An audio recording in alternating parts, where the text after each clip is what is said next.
Good morning students. Next unit start करी थी हमने, यूनिट 4 कौन सी थी? Food processing and value addition, जिसमें बच्चों मैंने आप लोगों को प्रिंसिपल ऑफ प्रिजर्वेशन बता दिया था कि प्रिजर्वेशन का जो प्रिंसिपल है मेनली वो किस पे वर्क कर रहा है, क्यों फूड को प्रिजर्व करना चाहिए। ये चीज़ मैंने बताई थी कि जब हम फूड को प्रिजर्व नहीं कर रहे हैं तो उसमें फिजिकल चेंज होते हैं, केमिकल चेंज होते हैं, बायोलॉजिकल चेंज होते हैं या माइक्रोबियल चेंज बोल रहे थे जिसे हम। तो इसके जो मेन प्रिंसिपल थे उसके मेन 3 की पॉइंट्स हमने देखे। पहला, हमें किस लेवल पे प्रिजर्वेशन करना था? Preservation the microbial decomposition of food, कि माइक्रोबियल डिकम्पोजिशन ना हो उसके लिए मैंने बताया था आप लोगों को। दूसरा मैंने बताया था self composition of the food, यानी उसकी सेल्फ लाइफ जो है वो बढ़े, ठीक है, उस या सेल्फ डिकम्पोज वो नहीं हो। बात वही हो गई कि सेल्फ डिकम्पोजिशन ना हो यानी सेल्फ लाइफ बढ़े। सेकंड हमने ये देखा था, और थर्ड हमने देखा था किसी तरह से डैमेज ना हो, चाहे इंसेक्ट हो, चाहे एनिमल हो या मैकेनिकल कॉज, किसी तरह का मैकेनिकल कॉज नहीं होना चाहिए। उन सब से प्रिवेंशन करना ही क्या कहलाता है? आपका प्रिंसिपल ऑफ प्रिजर्वेशन, जिसमें स्टार्टिंग बच्चों मैंने बता दी थी आपको कि prevention the microbial decomposition of the food, जिसमें हमने मेनली कौन कौन सी देखी थी? Keeping out of the micro organism से बिल्कुल अलग रखने के लिए एसेप्टिक कंडीशन देखी थी। सेकंड हमने फिल्ट्रेशन करा था। थर्ड हमने एनारोबिक कंडीशन प्रोवाइड करवाई थी। फोर्थ हमने टेम्परेचर यानी हाई टेम्परेचर पे एक्सपोज किया था। इसकी सारी टेक्निक्स बच्चों मैंने क्लियरली आप लोगों को समझा दी थी, ठीक है। देन हम लोगों ने नेक्स्ट जो टॉपिक लिया था वो टॉपिक कौन सा था? Prevention and delay the cell decomposition, जिसमें मैंने ब्लांचिंग और एंटीऑक्सीडेंट्स ये दोनों टेक्निक्स आप लोगों को बताई थी। नेक्स्ट हम लोगों ने लिया methods of preservation and fruit and vegetable. Fruit and vegetable का पर्टिकुलर फ्रूट और वेजिटेबल को कैसे प्रिजर्व कर रहे हैं, उसके मेथड में हमने 2 मेथड देखे थे बच्चों। एक तो था बैक्टीरियोस्टैटिक मेथड और दूसरा बैक्टीरियोसाइडल मेथड था। तो बैक्टीरियोस्टैटिक मेथड में मेनली बच्चों हम लोगों ने कौन कौन से देखे थे? Drying of foods, use of chemical preservatives, use of food additives and use of low temperature. ये हमने बैक्टीरियोस्टैटिक में देखे थे। बैक्टीरियोसाइडल मेथड में हमने पास्चराइजेशन, कुकिंग, इरेडिएशन, ये 4 टेक्निक हमने किसमें देखी? बैक्टीरियोसाइडल में, ठीक है। अब आते हैं बैक्टीरियोस्टैटिक मेथड में बच्चों, ये भी मैं आपको क्लियरली बता चुकी हूँ कि ड्राइंग कैसे की जाती है फूड की। सन के डायरेक्ट कांटेक्ट में रख दो तो सन ड्राइंग कहलाएगी। मैकेनिकल ड्राइंग में मैकेनिकल एक इंस्ट्रूमेंट होता है जिसमें मटेरियल को रखते हैं और क्या करते हैं कि उसमें हम क्या कर रहे हैं, बहुत ज़्यादा क्वांटिटी में स्टीम दे रहे हैं या हॉट एयर उसमें पास कर रहे हैं, जिससे वो क्या होता है? ड्राई होता है। ऐसे वैक्यूम ड्राई हो गया और फ्रिज ड्राई हो गया। फिर आते हैं binding the moisture in the food, और कुछ में हम क्या कर रहे हैं? मॉइस्चर की बाइंडिंग करते हैं, शुगर उसमें ऐड करते हैं और सॉल्ट ऐड करते हैं। ये बच्चों मैंने क्लियरली आप लोगों को बता दिया था कि कैसे क्या करना है। नेक्स्ट हमारा मेथड था use of chemical preservative. Chemical preservative में कौन कौन से केमिकल्स यूज करते हैं? फॉर द मैंने आप लोगों को 2 तरीके से इसमें बताया था कि किस तरह के होते हैं। कलरलेस फ्रूट्स या वेजिटेबल को कैसे किया जाता है और कलर्ड फ्रूट एंड वेजिटेबल को कैसे किया जाता है, ये हमने देख लिया था बच्चों। अब हमारा जो नेक्स्ट टॉपिक था, यहाँ से बच्चों मैंने स्टार्ट करना है use of food additives. Food additives use करना यानी केमिकल्स के थ्रू हमने देख लिया, उसको ड्राई करके हमने देख लिया। अब हम देख रहे हैं बच्चों कि फूड एडिटिव्स इसमें क्या कौन कौन से ऐड करने हैं। ये मैंने आप लोगों को 4 नेम बताए थे लास्ट क्लास में। कौन कौन से थे food additives? sugar, salt, acid and spices. In cases of sugar and salt, they exert osmotic pressure by water is diffused from the product through a semi-permeable membrane until the concentration reaches equilibrium. ये चीज़ थोड़ा सा बच्चों आप लोगों को ध्यान होगा। तो 3 टाइप ऑफ सॉल्यूशंस हम लोग नॉर्मली पढ़ते आ रहे हैं, हाइपोटोनिक, एसिटोनिक एंड हाइपरटोनिक सॉल्यूशन। तो ये उस अकॉर्डिंग उस चीज़ पे ही वर्क करता है कि ऑस्मोटिक ग्रेडियंट के अगेंस्ट क्या होता है, जब तक बोथ यानी जो वेजिटेबल या फ्रूट्स हैं और उसका जो आउटर एनवायरनमेंट है, दोनों के बीच में ऑस्मोटिक कंसंट्रेशन जब तक सेम नहीं हो जाती है, जब तक इक्विलिब्रियम नहीं आ जाता है, तब तक वो चीज़ आपकी क्या रहती है, वो वर्क होता रहता है। यानी यहाँ पे शुगर एंड सॉल्ट को यदि हम ऐड कर रहे हैं तो वहाँ पे ऑस्मोटिक प्रेशर का ध्यान रखना है और वो पूरा इक्विलिब्रियम में रहता है, ठीक है।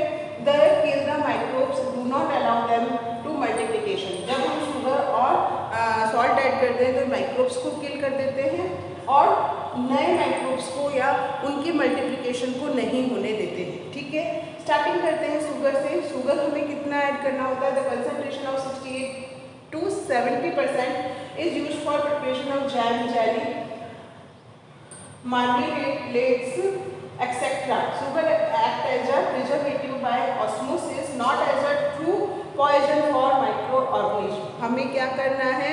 जैम बनते हैं बच्चों, जेली बनती है, उसमें कितना परसेंट शुगर होता है? 65 to 70%, 68 to 70% उसमें शुगर रहता है।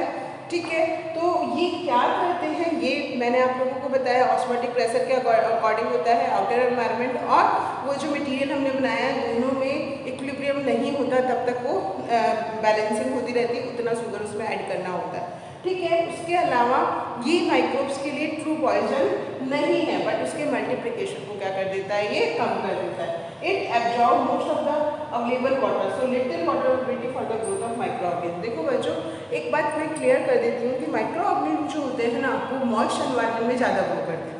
जितना ज़्यादा मॉइस्ट एनवायरनमेंट मिलेगा उन्हें, तो वो वहाँ पे अपना मल्टीप्लिकेशन करते हैं, क्योंकि उन्हें वाटर की रिक्वायरमेंट रहती है। ठीक है, अब हमने क्या करा, जब उसमें शुगर ऐड कर दिया, तो शुगर के ऐड करने से मैंने क्या बोला तुम्हें कि आउटर एनवायरनमेंट से इक्विलिब्रियम में रहना चाहिए। यानी हम इतनी ज़्यादा क्वांटिटी में शुगर ऐड कर देते हैं कि उसमें वाटर जो होता है वो लगभग बिल्कुल नील के बराबर हो जाता है, जिस रीजन से माइक्रोब्स को अपने मल्टीप्लिकेशन के लिए क्या नहीं मिलता है? वाटर नहीं मिलता है, इसलिए वो क्या होते हैं? वहाँ पे ग्रोथ नहीं कर पाते। नेक्स्ट आते हैं सॉल्ट। सॉल्ट कितना मिलाना होता है बच्चों? वो 68 to 70%, और ये कितना बता रहा है? ये 15 to 20% सॉल्ट की कंसंट्रेशन हमें रखनी होती है for the preparation of pickles. Pickles बनाने में हम इसको यूज करते हैं। Salt inhibit enzymatic browning and discolourization and also act as antioxidant. Salt का काम क्या होता है कि ये एंजाइमेटिक एक्टिविटी को क्या कर देता है? बिल्कुल ही इनहिबिट, एंजाइमेटिक एक्टिविटी को क्या करेगा? इनहिबिट कर देता है। डिसकलराइजेशन, ठीक है, और क्या कर रहा है बच्चों? ये एज ए एंटीऑक्सीडेंट वर्क करता है। It exert it preservation action by causing high osmotic pressure resulting in the plasmolysis of microbial cell. ये क्या कर रहा है? हाई माइक्रोबियल एक्टिविटी देता है, जिससे माइक्रोबियल सेल जो होती है उसका क्या हो जाता है? प्लाज्मोलाइसिस हो जाता है, वो डिस्ट्रॉय या ब्रस्ट हो जाती है। Dehydrated food and micro organism by drawing up the moisture. हम क्या कर रहे हैं? डिहाइड्रेटेड फूड ले रहे हैं, माइक्रो ऑर्गेनिज्म जो होते हैं उन्हें मॉइस्चर नहीं मिल रहा है, वो डिहाइड्रेटेड हो जाते हैं। ठीक है, आयनाइजिंग टू, ये the chlorine ion which is harmful to micro organism. Ionisation कर रहे हैं, इसमें क्लोरीन आयन्स होते हैं जो किसको कर रहे हैं? माइक्रोब्स को किल कर देते हैं। Last, reducing the solubility of oxygen in water, sensitising the cells against carbon dioxide. हम क्या कर रहे हैं कि ऑक्सीजन की सॉलिबिलिटी को कम कर देते हैं। तो ऑक्सीजन की सॉलिबिलिटी कम करने से क्या हो रहा है? और उसके अलावा हम क्या कर रहे हैं? ये क्या कह रहा है? Sensitising the cells against carbon dioxide. ये जो इसके अंदर माइक्रोबियल सेल होते हैं वो कार्बन डाइऑक्साइड के अगेंस्ट क्या रहती है? सेंसिटिव रहते हैं। इस रीजन से क्या होती है? वो धीरे धीरे किल हो जाती है। पहली कंडीशन हमें क्लियर हुई बच्चों की। पहली में क्योंकि ऑस्मोटिक प्रेशर के कारण क्या होता है कि उसमें जितना वाटर है वो बाहर निकल जाता है, और माइक्रोबियल सेल जो होती है वो क्या हो जाती है? प्लाज्मोलाइज्ड हो जाती है, तो वो वहाँ पे डिस्ट्रॉय होगी।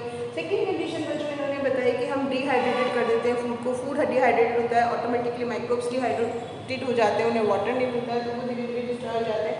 थर्ड कंडीशन, हमने उसके अंदर आयनाइजेशन किया, क्लोरीन ऐड किया। क्लोरीन के ऐड करने से वो माइक्रोब के लिए क्या होता है? एक तरह से हार्मफुल प्रोडक्ट होता है। उसके अलावा हमने क्या कर दी? ऑक्सीजन, वाटर में ऑक्सीजन की सॉलिबिलिटी को रिड्यूस कर दिया, जिसके कारण जो माइक्रोब्स जो थे कार्बन डाइऑक्साइड के लिए जो सेंसिटिव थे वो क्या हो जाते हैं? डिस्ट्रॉय हो जाते हैं। ठीक है, तो हमें समझ में आया कि हमें किसी भी फ्रूट या वेजिटेबल को प्रिजर्व करने के लिए क्यों शुगर यूज करना और क्यों सॉल्ट यूज करना है। थर्ड कंडीशन मैंने बच्चों आप लोगों को बताई थी, एसिड्स ऐड कर देते हैं हम। एसिड्स ऐड में क्या बता रहा है? Many processed food and beverages need the addition of acid to impact their characteristic flavor and taste in the final product because an acid provide desired flavor and taste। हम कई सारे food यानी कई सारे फूड एंड वेजिटेबल में क्या add कर देते हैं? एसिड्स ऐड कर देते हैं, जो उनको क्या देता है? फ्लेवर भी दे रहा है और टेस्ट भी दे रहा है। ठीक है, पहली सिंपल कंडीशन है कि फ्लेवर और टेस्ट के लिए हमने एसिड उसमें ऐड कर दिए। They adjust the sugar and acid ratio in the food proper balance flavor of the food, and they are also playing the role of controlling packing gel formation. Clear, simple. Acid हम क्यों है ना उसमें add कर रहे हैं preservative की form में? हम पहली कंडीशन तो ये बता रहे हैं कि वो क्या करता है, उसका फ्लेवर बढ़ा देता है, टेस्ट बढ़ा देता है. ठीक है, उसके अलावा शुगर के और एसिड के कंटेंट को वो एडजस्ट कर लेता है. थर्ड है प्रॉपर बैलेंसिंग जो होती है वो और फ्लेवर को बढ़ाती है. एंड फोर्थ तो क्या बता रहा है, पैकिंग जेल फॉर्मेशन को कंट्रोल करता है. ठीक है, एसिड. जब हम किसी भी फूड में क्या मिला रहे हैं, एसिड मिला रहे हैं. नेक्स्ट आते हैं, मेन ये बता रहा है कौन कौन से एसिड हम यूज कर रहे हैं. Mainly acetic acid, citric acid and lactic acid. Acetic acid that is vinegar. Vinegar काफ़ी सारी आप लोगों को थोड़ा सा पता होगा, घर में भी हम विनेगर में ऐसे कैप्सिकम डाल देते हैं, अनियन डाल देते हैं और वो उसका फ्लेवर इंक्रीज हो जाता है और उसको हम normally as a salad use करते हैं. सिंपल सा एग्जाम्पल बता रही हूँ जो हम लोग घर में रेगुलर यूज में लेते हैं. ठीक है, अभी मैंने बोला कि एसिड क्या कर रहा है, फ्लेवर इंक्रीज कर रहा है, टेस्ट इंक्रीज करता है. Acetic acid is commonly used for pickles. आगे बात समझ में कि पिकल्स में, चटनी में, सॉसेस में, केचप में, just to inhibit the growth of micro organism. ये माइक्रो ऑर्गेनिज्म की ग्रोथ को भी इनहिबिट करता है. Citric acid it is used for preparation of jam, jelly, squash, nectar etcetera, just to increase the acidity. Acidity को increase करने, किसमें acidity increase करनी है, जैम्स में, जेलीज में, स्क्वैश में और नेक्टर्स में. और लैक्टिक एसिड हम कहाँ यूज कर रहे हैं बच्चों, ये हमें पता ही है, कर्ड फॉर्मेशन में. Curd from the milk, raw flavour specific to pickles. Pickles में हम इसको ऐड करते हैं. ठीक है, mainly 3 type of acids use कर रहे हैं बच्चों. First is acetic acid, second one is citric acid and third one is lactic acid. Clear. और ये मेनली क्या कर रहा था, फूड का फ्लेवर और टेस्ट तो बढ़ाता है, ये साथ में माइक्रोबियल एक्टिविटी नहीं होने देता है किसी भी फूड में. क्लियर. नेक्स्ट पे स्पाइसेस है ना, कहाँ यूज कर रहे हैं हम, कैसे यूज करते हैं स्पाइसेस का. स्पाइसेस मेनली बच्चों क्या करते हैं, फूड में जब हम उनको ऐड करते हैं तो वो क्या करते हैं, फूड का फ्लेवर इंक्रीज कर देते हैं, टेस्ट इंक्रीज करते हैं, कलर भी उसका बढ़ा देते हैं. तो spices are plant products which are used in flavouring of food and be raised to enhance the food flavour, colour and palatability. Palatability का मतलब क्या होती है, उसकी सेल्फ लाइफ को बढ़ा देता है. काफ़ी लंबे समय तक, वो लंबा समय नहीं होगी, वो क्या कर रहा है, एक तरह से उसकी सेल्फ लाइफ बढ़ा रहा है. ठीक है. दे एक्ट एज एंटीबैक्टीरियल और anti fungal activity.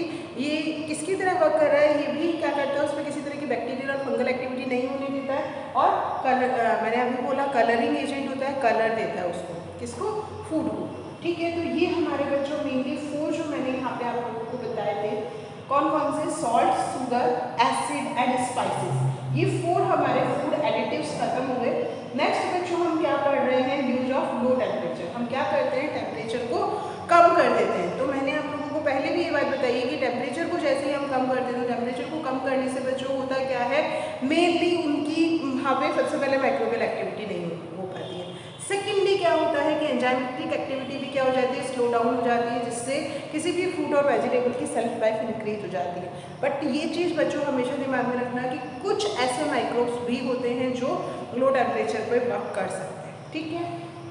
Low temperature retard the microbial growth and enzyme reaction because it retard the chemical reaction. मैंने ये बात बोल दी आपको कि माइक्रोबियल ग्रोथ नहीं होने देता है, साथ साथ एंजाइमेटिक रिएक्शन भी नहीं होने देता है.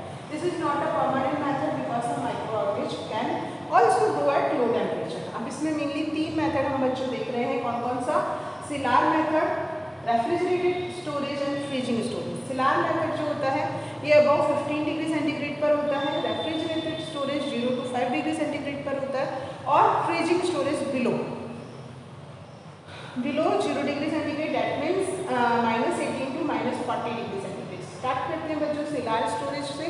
सिलार स्टोरेज बच्चों होता क्या है कि इसमें हम क्या करते हैं, एक अंडरग्राउंड स्टोरेज रूम होता है. इस अंडरग्राउंड स्टोरेज रूम में हम मेनली पोटैटो, रूट क्रॉप्स जो होती हैं, पोटैटो और अनियन, इनको स्टोर करके रखते हैं, पर उनको भी लिमिटेड टाइम तक ही वहाँ पे स्टोर किया जा सकता है. Cellar method is the underground room where surplus food can be stored for some time. Only root crops such as potato, onion can be stored for a limited period. Refrigeration food and vegetable can be stored for 2 to 7 days. Refrigerator, हम लोग market से बच्चों कुछ भी fruits and vegetable लाते हैं, तो वो जब हम रेफ्रिजरेट करते हैं तो रेफ्रिजरेशन में वो 2 to 7 days तक वो सर्वाइव करती है. ठीक है, उससे ज़्यादा वो नहीं कर पाती, उनकी सेल्फ लाइफ इससे ज़्यादा नहीं होती है. सेमी पेरिसेबल क्रॉप, और सेमी पेरिसेबल क्रॉप जैसे कि पोटैटो हो गया, एप्पल्स हो गए, ये स्टोर कर सकते हैं हम 1 ईयर तक। बट उसके लिए क्या होता है बच्चों, कोल्ड स्टोरेज होते हैं जिसमें प्रॉपर वेंटिलेशन होना चाहिए, ऑटोमेटिकली कंट्रोल्ड टेम्परेचर वहाँ पे होना चाहिए। दैट्स वाई वो 1 ईयर तक वहाँ पे क्या कर पाएंगे, स्टोर कर पाएंगे। एंड फ्रीजिंग नाम से समझ आ रहा है कि हम बहुत ज़्यादा कम टेम्परेचर यहाँ पे लेते हैं। ये क्या करता है, मॉइस्चर को टाई अप कर देता है। और दूसरा मेन मोस्ट इंपॉर्टेंट ध्यान रखना है, जो डिजॉल्व सब्सटेंस की कंसंट्रेशन को बढ़ा देता है। तो इस चीज़ को कम करने के लिए बच्चों हमें क्या करना पड़ता है, जो भी वेजिटेबल्स होती हैं उनको बिफोर फ्रीजिंग ब्लांचिंग किया जाता है। आफ्टर ब्लांचिंग हम उसको फ्रिज करते हैं ताकि उसमें डिजॉल्व सब्सटेंस की कंसंट्रेशन ना बढ़े। तो ये मेनली 3 मेथड थे बच्चों। हमने क्या करा, उसको लो टेम्परेचर पर लो टेम्परेचर को यूज करते हुए हमने मेनली 3 यहाँ पे मेथड पढ़े। ठीक है, तो ये हमारे कंप्लीट कौन से मेथड हुए बच्चों, बैक्टीरियोसाइडिक मेथड। ठीक है, अब बैक्टीरियोस्टैटिक मेथड हम लोगों ने यहाँ पे खत्म कर लिए हैं। अब नेक्स्ट मेथड की बात करती हूँ, that is bactericidal method. Bactericidal method में क्या है बच्चों, इसमें in this method food material is expose to high temperature.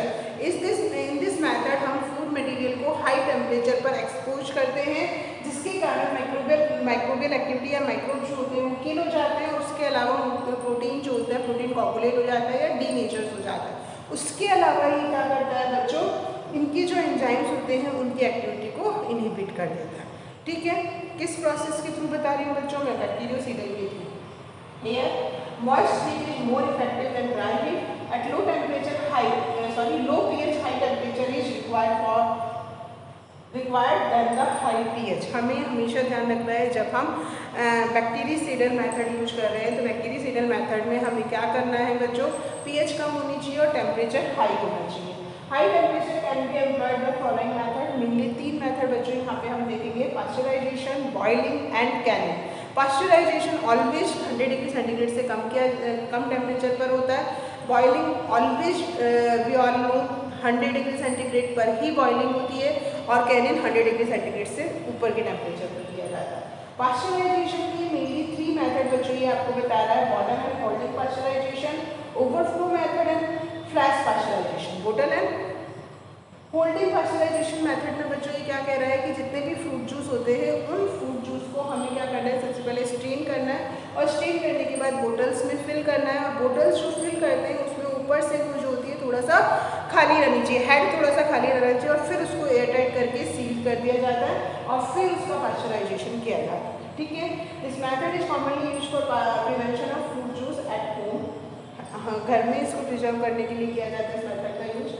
The extracted juice is strained and filled in bottle, leaving sufficient head space for the expansion of the juice during heating. ये बात मैं बता चुकी हूँ बच्चों।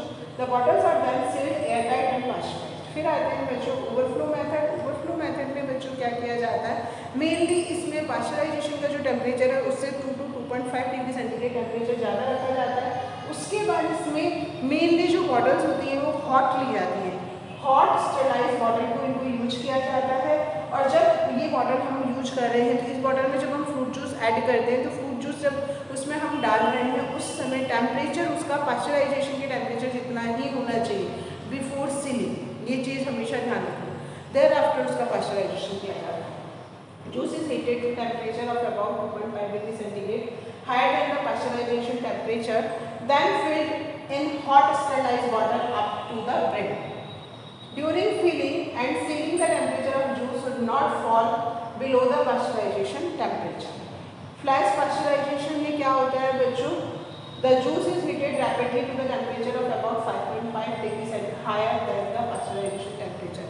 About overflow method में तो बच्चों 2 to 2.5 डिग्री सेंटीग्रेड टेम्परेचर बढ़ाया था, यहाँ पे कितना बढ़ा रहे हैं 5 to 5.5 डिग्री सेंटीग्रेड टेम्परेचर को हम इंक्रीज कर देते हैं, और उसमें उन फ्रूट जूस को कितने टाइम पीरियड के लिए रखते हैं, 1 मिनट के लिए रखते हैं। This method commonly used for canning of natural orange juice, grapes and apple juice, इनके लिए किया जाता है बच्चों ये।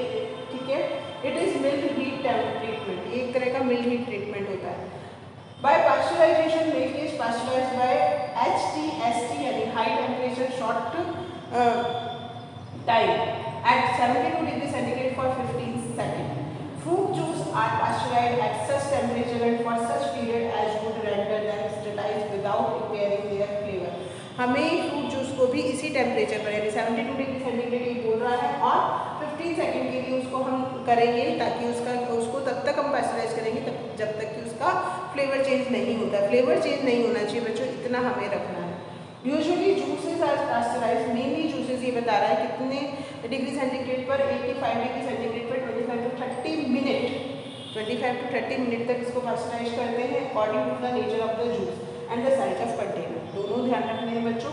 Acid juice, fruit juice required lower temperature, acid fruit juice को कम टेम्परेचर की जरूरत होती है और कम टाइम की जरूरत होती है। ठीक है, जूसेस कैन बी प्रिजर्व इन 2 वे, 2 तरह से प्रिजर्व करते हैं, by heating the juice at low temperature low temperature for the long high time and by heating the juice at high temperature for a short. Clear? तो ये first method था कौन सा, preservation.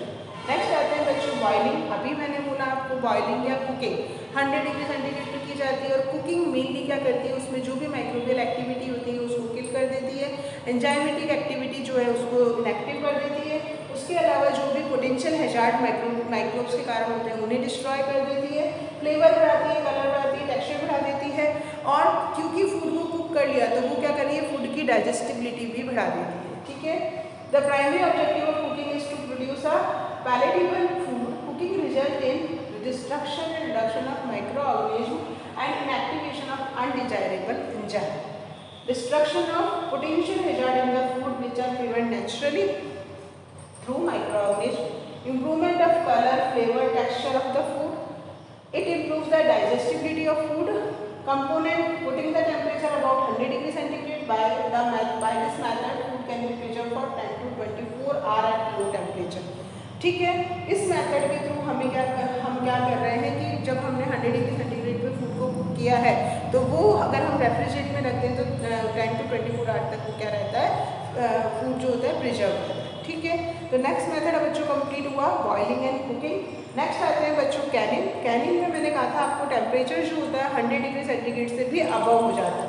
तो अबव होने पर हमें ध्यान है कि यहाँ पे हम टेम्परेचर जो बढ़ा रहे हैं वो कैसे बढ़ा रहे हैं, स्टीम प्रेशर के थ्रू। यहाँ पे हम क्या कर रहे हैं, स्टीम प्रेशर दे रहे हैं। Canning is done at an above 100 degree centigrade. In case of fruit which are acidic they are canned at 100 degree centigrade. यदि एसिडिक फ्रूट होते हैं, मैंने वहाँ पे भी बताया था एसिडिक फ्रूट को लो टेम्परेचर पर हमें रखना है कम समय के लिए। तो यहाँ पे एसिडिक फ्रूट्स का अगेन बता रहा है 100 डिग्री सेंटीग्रेड पर ही रखना है और जो नॉन एसिडिक वेजिटेबल्स होती हैं उन्हें अबव 100 डिग्री सेंटीग्रेड हम केन्ड कर सकते हैं। Here high temperature can be obtained by using steam pressure. ठीक है, time is vary according to the type of food. Time steam pressure में according to food हम उसमें time vary कर सकते हैं. Due to anaerobic condition, any survivability organism will not do. Anaerobic condition के कारण किसी तरह की microbial activity नहीं होती है। अभी बता रहा है mainly 4 type of food है यहाँ पे on the basis of acid. First है low acid food, medium acid food and high acid food. Low acid food का मतलब है पीएच जो है 5.3 एंड अबव होती है तो उसको हम बोलते हैं लो एसिड फूड। इसमें आते हैं pea, corn, lima beans, meat, fish, poultry and milk. Medium acid food होते हैं 5.3 से 4.5 इसकी पीएच रहती है। Spinach, asparagus, beet and pumpkin आते हैं। एसिड फूड होते हैं बच्चों 4.5 to 3.7 पीएच वाले। Tomato, pear and pineapple and sauces आते हैं। हाई एसिड फूड होते हैं बच्चों पीएच बिलो 3.7, पेरीज,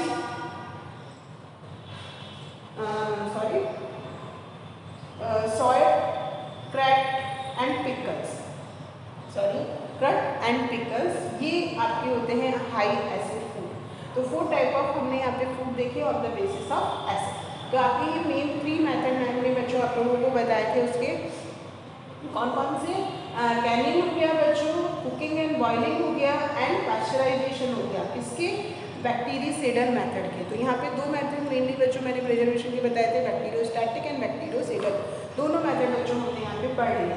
अब नेक्स्ट ये बता रहा है बच्चों कि और जो अदर प्रिजर्वेशन के मेथड होते हैं वो कौन कौन से होते हैं। First is filtration. फिल्ट्रेशन में सिंपल क्या करना है बच्चों की, आप किसी भी फ्रूट जूस से ही मैं एग्जाम्पल से समझाती हूँ कि लिया, एक बॉटल में रखा, उसको छोड़ दिया थोड़ी टाइम के लिए, तो उसमें जितने भी फाइबर्स और डेब्रिस थे वो नीचे बैठ गए, ऊपर से फ्रूट जूस को अलग कर लिया। या फिर एक सिंपल ऑर्डिनरी फिल्टर से उसको फिल्टर किया। देयर आफ्टर हमने स्पेशल फिल्टर से इस जूस को फिल्टर किया जिसमें माइक्रोब्स जो होते हैं वो बाहर रह जाते हैं, ठीक है। By this method juice are clarified by settling और by using ordinary filter and then pass through special filter which are capable of retaining yeast and bacteria. Clear? Various type of germ proof filters are used for this purpose. Preservation by carbonation. Carbonation का मतलब क्या होता है कि हम क्या कर रहे हैं, उसमें जो भी आपका जूस होता है उसमें किसकी कंसंट्रेशन बढ़ा देते हैं, कार्बन डाइऑक्साइड की डिजॉल्विंग पावर इंक्रीज कर देते हैं। Carbonation is the process of dissolving sufficient carbon dioxide in water और बेवरेज, पानी में या बेवरेज में, so that the product when served give off the gas as fine bubbles and has a characteristic taste and carbonation life of beverage. ये क्या कह रहे हैं कि जब हमने क्या कर दिया कि डिजॉल्व फॉर्म में कार्बन डाइऑक्साइड की कंसंट्रेशन बेवरेज में बढ़ा दी है, तो जब हम उसे क्या कर रहे हैं, सर्व कर रहे हैं, तो उस समय कार्बन डाइऑक्साइड जो होती है गैस फाइन बबल्स की फॉर्म में बाहर आती है जिससे उसका टेस्ट इंक्रीज हो जाता है। Fruit juice beverage are generally bottled with carbon dioxide content. Fruit juice beverage को कार्बन डाइऑक्साइड कंटेंट से क्या किया जाता है, बॉटल किया जाता है। वो लगभग कितना होता है, 1 to 8 ग्राम पर litre. Through carbon should be avoided. Carbon को डिस्ट्रॉय होने से बचाने के लिए इसमें कार्बन डाइऑक्साइड कंटेंट के साथ साथ हम क्या ऐड करते हैं बच्चों, 0.05% सोडियम बेंजोएट इसमें ऐड करते हैं ताकि कार्बन कंटेंट जल्दी से खराब ना हो। The level of carbonation is required according to the type of fruit juice and type of flavour. ये चीज़ मैं बार बार बता रही हूँ कि जो भी प्रोसेस हम ले रहे हैं वो डिपेंड करता है किस तरह का फूड है और किस तरह का फ्लेवर हमें चाहिए, उस अकॉर्डिंग कार्बोनेशन किया जाता है। कार्बोनेशन। नेक्स्ट आते हैं प्रिजर्वेशन बाय फर्मेंटेशन। फर्मेंटेशन बहुत ओल्ड मेथड है बच्चों, इसे काफ़ी टाइम से यूज किया जा रहा है। This is one of the oldest method of preservation. By this method the food are preserved by alcohol और एसिड। ऑर्गेनिक एसिड होते हैं बच्चों, मेनली कौन से होते हैं, citric acid and lactic acid होते हैं, जिससे माइक्रोबियल एक्शन नहीं होता है। The keeping quality of alcoholic beverage, vinegar, fermented pickles depend on the presence of alcohol, acetic acid, lactic acid respectively. यानी कितने लंबे समय तक जो भी बेवरेज है या पिकल्स हैं वो उनकी सेल्फ लाइफ रहेगी, वो डिपेंड करते हैं कि उसमें कितनी क्वांटिटी में हमने अल्कोहल मिलाया, एसिटिक एसिड मिलाया या लैक्टिक एसिड मिलाया। Wine, beer, vinegar, fermented drink, fermented pickles are preserved by these process. इस प्रोसेस के थ्रू क्या क्या प्रिजर्व किया जाता है, वाइन्स को, बियर्स को, विनेगर्स को, फर्मेंटेड ड्रिंक को, फर्मेंटेड पिकल्स को। Fermentation is carried out by using acetic acid, lactic acid and alcohol. Preservation bye antibiotics. काफ़ी सारे एंटीबायोटिक्स जो होते हैं उसके थ्रू भी प्रिजर्वेशन किया जाता है बच्चों। मेनली 3 टाइप ऑफ एंटीबायोटिक मैं यहाँ पे बताऊँगी आपको। Certain metabolic product of microorganism which are found to have a germicidal effect. दो जार। सबसे पहला है निसिन। निसिन क्या है बच्चों, nisin is a antibiotic produce by Streptococcus lactis. Streptococcus lactis किसमें होता है, नॉर्मली कर्ड में होता है, मिल्क में होता है, चीज में होता है और अदर फर्मेंटेड मिल्क में होता है। उनसे कौन सा प्रोडक्ट हमने बाहर निकाला, निसिन। निसिन क्या करता है बच्चों, नॉन टॉक्सिक होता है और widely used in food industry specially for preservation of acid food. Acid food के प्रिजर्वेशन के लिए निसिन को यूज किया जाता है। It is commonly used in canning of mushroom, tomato, milk product. Nisin suppress the growth of spoilage organism की growth को suppress कर देता है।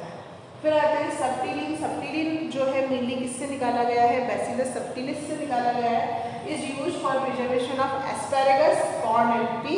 एंड नेक्स्ट है पीमारिसिन। पीमारिसिन जो है ये मेनली एक तरह का एंटी फंगल एंटीबायोटिक होता है जो mainly fruit and fruit juice के फंगल इन्फेक्शन को क्लैरिफाई करने के लिए यूज किया जाता है। नेक्स्ट आते हैं बच्चों जो कि लास्ट मेथड है preservation bye irradiation.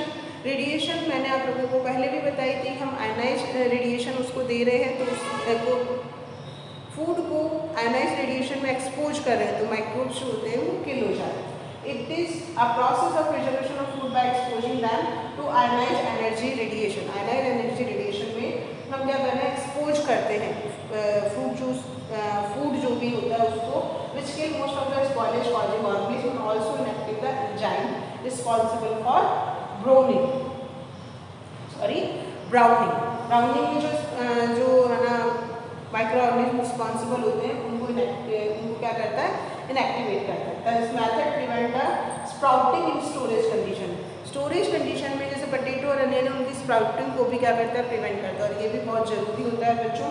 The irradiation of food can be considered to be a method of cold sterilization irradiation measured in rads. क्या कह रहा है कि इरिडिएशन मेनली हमें किस तरीके से कंसिडरेशन उसका लेते हैं, हम उसे कोल्ड स्टरलाइजेशन बोल रहे हैं, और मेनली इसको मेजरमेंट इसका किससे किया जाता है, रैट्स की फॉर्म में, RATS रैट्स की फॉर्म में इनका मेजरमेंट किया जाता है। ठीक है बच्चों, बाकी का हम लोग नेक्स्ट क्लास में पढ़ेंगे।